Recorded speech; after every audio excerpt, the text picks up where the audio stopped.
soir son 23e titre de champion, ça n'a pas été le cas.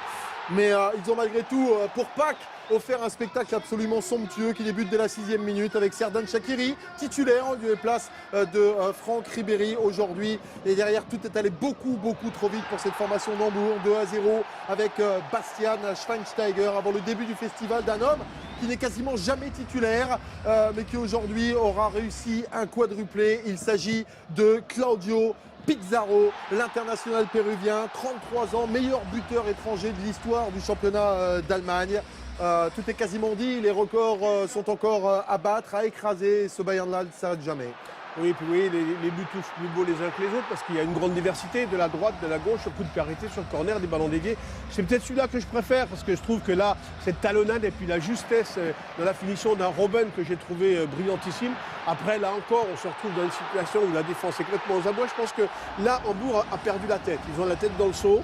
Ils savent où ils en sont. C'est panique à bord. Et voyez, on ne vient pas marquer. Derrière, on ne réagit pas sur le tir sous le poteau. Donc, ça tourne à la déroute pour le pauvre Adler qui n'a pas vraiment fait d'erreur en plus.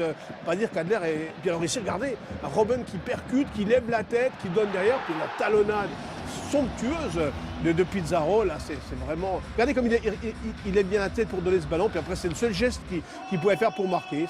C'est magnifique, il n'y a rien à dire. Ouais.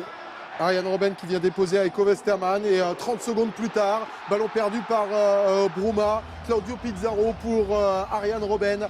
On voit la détermination quand même du Néerlandais. Il veut impérativement décrocher sa place. Il sera très vraisemblablement remplaçant à l'occasion du quart de finale aller face à la Juventus de Turin. Mais c'est vraiment un problème de riche pour Jupp Heynckes, très clairement.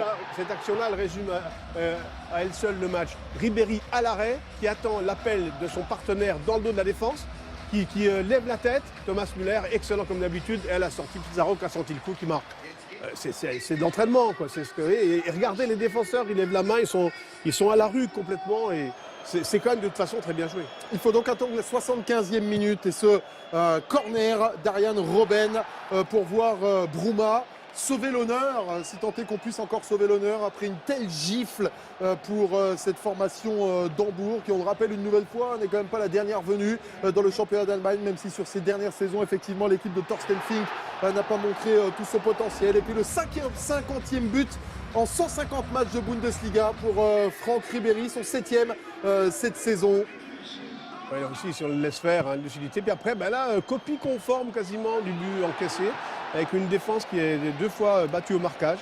Alors après, bon, dire ça ne va pas atténuer, je dirais, la détresse des joueurs d'Hambourg. Ça peut interpeller un peu les Bavarois avant d'aller à la Juve. Au moins, ils savent quoi travailler. Et la joie pour les 71 000 spectateurs présents.